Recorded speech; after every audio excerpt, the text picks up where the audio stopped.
नमस्ते दोस्तों। भगवत गीता के 12वें अध्याय भक्ति योग की इस प्रेरणादायक यात्रा में ये वीडियो सिर्फ एक अध्याय की व्याख्या या नहीं, ये एक ऐसा रास्ता है जो आपके जीवन को शांति, शक्ति और सकारात्मकता से भर सकता है। कल्पना करें आप जीवन की जंग में हैं, तनाव, चुनौतियाँ और अनिश्चितताएं चारों ओर। तभी भगवान कृष्ण आपको बताते हैं कि एक ऐसा मार्ग है जो सरल है, सभी के लिए सुलभ है और आपको हर मुश्किल से निकाल सकता है। ये है भक्ति का मार्ग। अध्याय 12 में श्री कृष्ण अर्जुन को बताते हैं कि सच्ची भक्ति क्या है। ये कोई जटिल कर्मकांड नहीं, बल्कि मन की शुद्धता, श्रद्धा और समर्पण है। आज हम इस अध्याय का सार लेंगे जो आपको प्रेरित करेगा, सिखाएगा और आपके जीवन में बदलाव लाएगा। चलिए जानते हैं भक्ति का सबसे सरल और शक्तिशाली मार्ग कौन सा है। अध्याय 12 की शुरुआत में अर्जुन श्री कृष्ण से पूछते हैं, साकार ईश्वर की भक्ति बेहतर है या निराकार ब्रह्म की उपासना?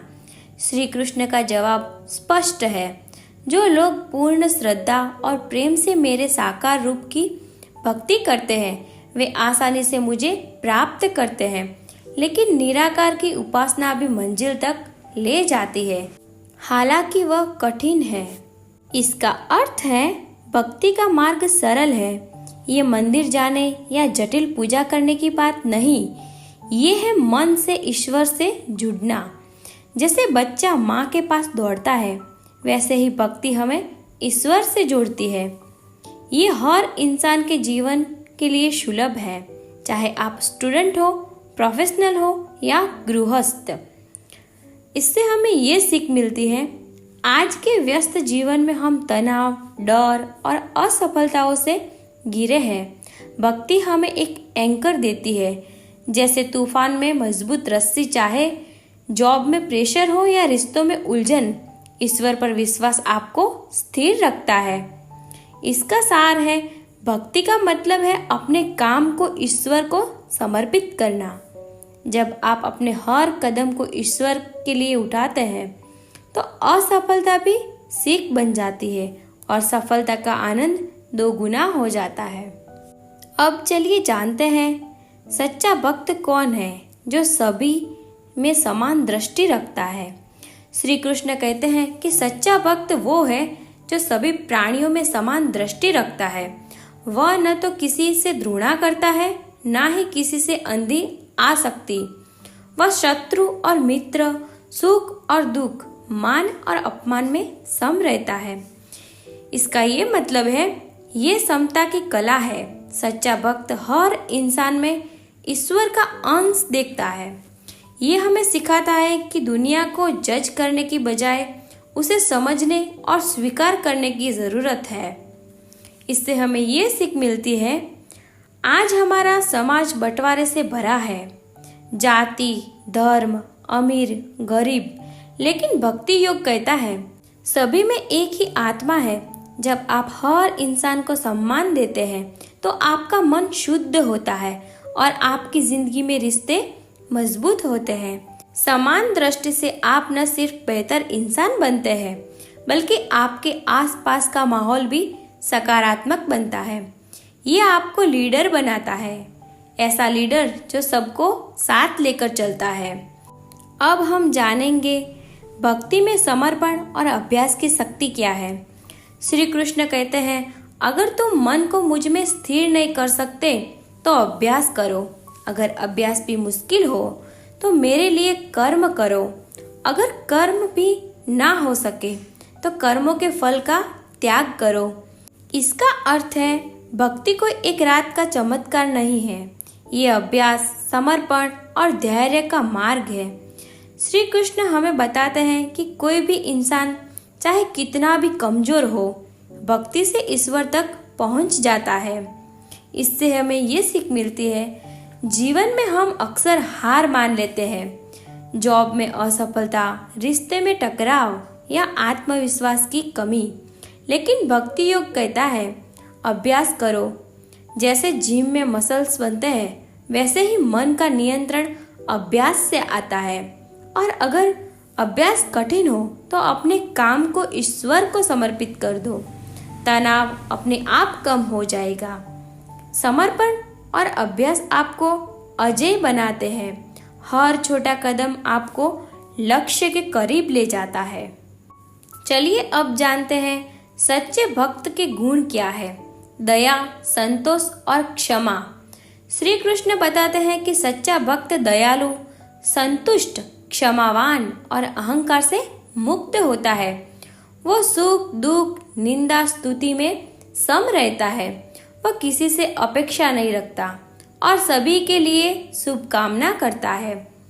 इसका अर्थ होता है ये गुण सिर्फ भक्त के लिए नहीं बल्कि एक आदर्श इंसान के लिए है।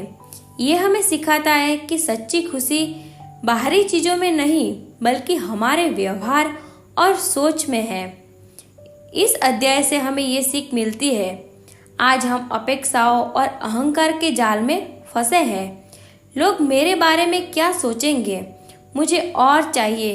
लेकिन भक्ति योग कहता है संतोष अपनाओ, दूसरों को क्षमा करो और दया दिखाओ। ये आपके मन को हल्का करेगा और रिश्तों को मजबूत करेगा। दया और संतोष आपको वो खुशी देंगे जो पैसे से नहीं मिलती। ये आपको एक बेहतर इंसान बनाता है जिसे हर कोई प्यार करता है। अब जानते हैं भक्ति से शांति और मुक्ति कैसे मिलती है। अध्याय 12 का अंतिम संदेश है, भक्ति से शांति और मुक्ति मिलती है। श्री कृष्ण कहते हैं कि जो भक्त उनके बताए धर्म का पालन करता है, श्रद्धा और समर्पण से, वह ईश्वर को प्राप्त करता है। ये संसार सागर से उद्धार का रास्ता है।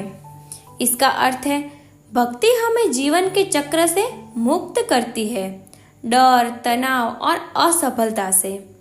ये हमें सिखाती है कि सच्ची आज़ादी बाहरी चीज़ों में नहीं बल्कि मन की शांति में है।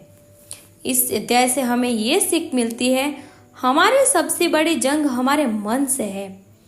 भक्ति हमें सिखाती है कि मन को नियंत्रित करें, श्रद्धा रखें और जीवन को सकारात्मक बनाए। ये हमें प्रेरित करता है कि हर परिस्थिति में ईश्वर का साथ है, आप कभी अकेले नहीं हैं। भक्ति वह चाबी है जो आपके मन का ताला खोलती है।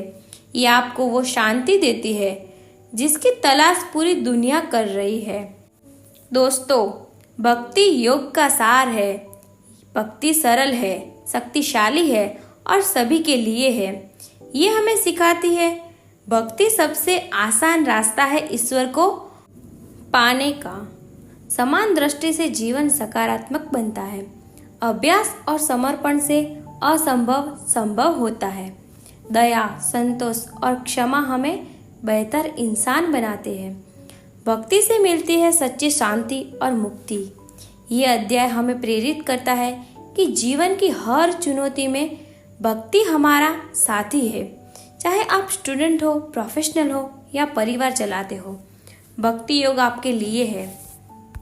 आज से भक्ति योग को अपनाएं। रोज 10 मिनट ईश्वर को दे, चाहे ध्यान से, सेवा से या समर्पण से। अपनी एक आदत बदले, जैसे गुस्सा कम करना या किसी की मदद करना। ये छोटा कदम आपका जीवन बदल देगा। अगर ये वीडियो आपको पसंद आया तो इसे लाइक करें, कमेंट में अपनी सीख शेयर करें और इसे अपने दोस्तों तक पहुंचाएं। अगले अध्याय के लिए सब्सक्राइब करें, बेल आइकन दबाएं। जय श्री कृष्ण मित्रों, धन्यवाद।